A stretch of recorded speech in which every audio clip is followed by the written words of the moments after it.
everybody, I'm Vandana Nair from Analytics India magazine and welcome to the second episode of my reaction videos.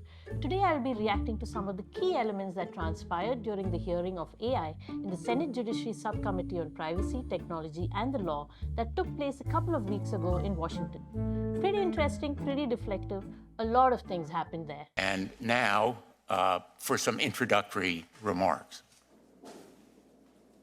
Too often, we have seen what happens when technology outpaces regulation. The unbridled exploitation of personal data, the proliferation of disinformation, and the deepening of societal inequalities. Senator Josh Hawley seems to be really amused with Richard Blumenthal's choice of opening remark for the hearing. But why? If you were listening from home, you might have thought that voice was mine and the words from me. But in fact, that voice was not mine. The words were not mine. And the audio was an AI voice cloning software trained on my floor speeches. The remarks were written by ChatGPT when it was asked how I would open this hearing. That explains. I would try to suppress my laugh too if a boomer in my team chooses to use something fancy like an AI-generated voiceover to start a serious discussion. Something like the "look ma, no hands" moment. Quite dramatic, don't you think?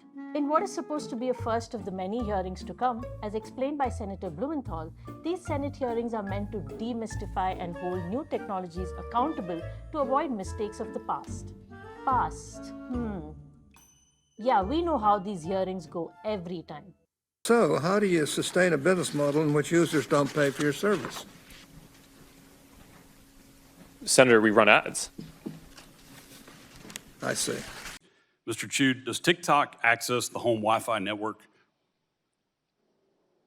Only if the user turns on the Wi-Fi. I'm sorry, I may not understand that. Insightful. Always bring the non-experts to grill the experts. What happened in the recent AI Senate hearing was not far from that. We had close to a 3-hour hearing with lots of questions and answers that got nowhere. As every other time, questions were posed by the committee of senators which the respondents took turns to answer to. The respondents or witnesses were Chief Privacy and Trust Officer of IBM, Christina Montgomery, scientist expert and Professor Emeritus of New York University, Gary Marcus, and our hero and man of the hour, CEO and co-founder of OpenAI, Sam Altman, who by the way was confident and seemed unperturbed by the whole thing. You make a lot of money, do you? No. I paid enough for health insurance. I have no equity in OpenAI. Really? Yeah. That's interesting. You need a lawyer. I need a what? You need a lawyer or an agent. I'm doing this because I love it. Poor billionaire. He only gets health insurance here.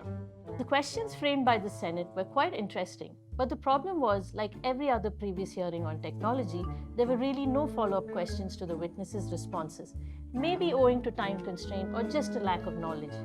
But not all bad, a few bouncer questions here and there. Could AI create a situation where a drone can select the target itself? I think we shouldn't allow that. Well, can it be done? Sure. Thanks. Ooh, almost felt like a trap. Just walk right into it, Sam. 100 points for that expression. There were other traps too. Under the law it exists today, this tool you create, if I'm harmed by it, can I sue you? That is beyond my area of legal expertise. Have you ever been sued? Not for that, no. Have you ever been sued at all, your company? Yeah, OpenAI gets sued. Huh? Yeah, we've gotten sued before. Okay. And what for? I mean, they've mostly been like pretty frivolous things, like I think happens to any company. Phew, close one. Funny how Senator Graham did not have a follow-up question to that.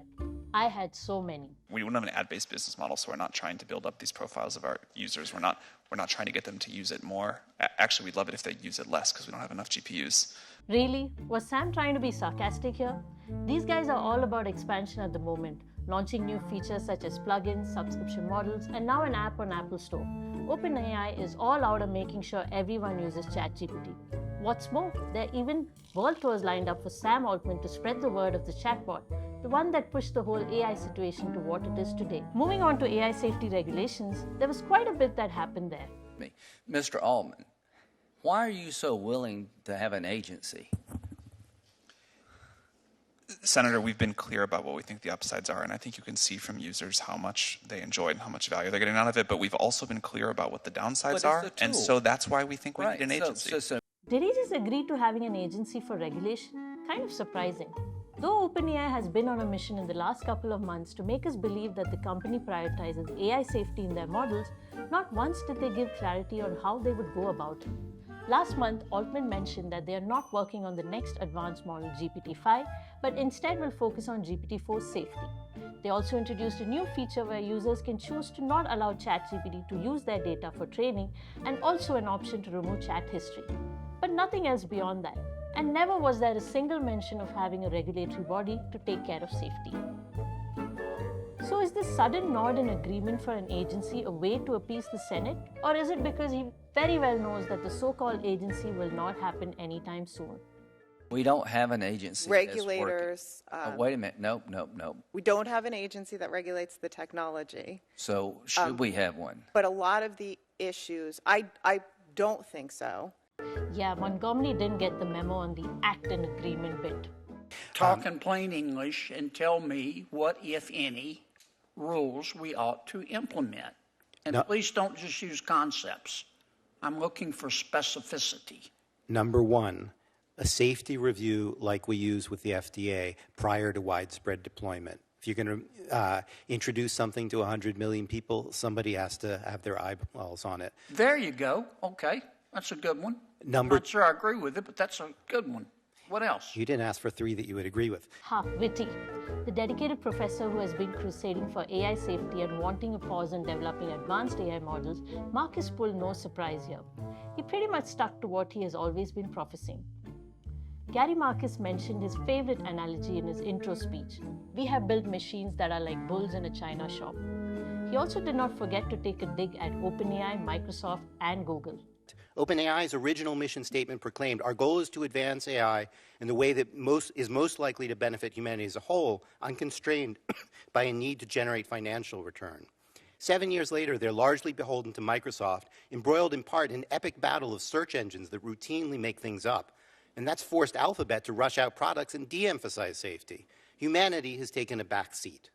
From being cheeky, dodgy, and reluctantly agreeing to certain threats, the answers to the carefully framed Senate questions mostly seemed effortless. Apart from generic precautions and AI safety explanations, the key thing that came out of this was, yes, there needs to be a regulation. Right, but how? Nobody knows. Go figure. We might get clarity from further hearings. Until then, it's status quo. While the US is at least having talks on AI regulations to preempt future problems, what about India? It's interesting and maybe worrying to know that India has the second highest users of ChatGPT with 6.32%, right after the US with 15.22% of total users. All the more reason to start the regulation talk. Thank you for watching. I'm Vandana Nair from Analytics India magazine.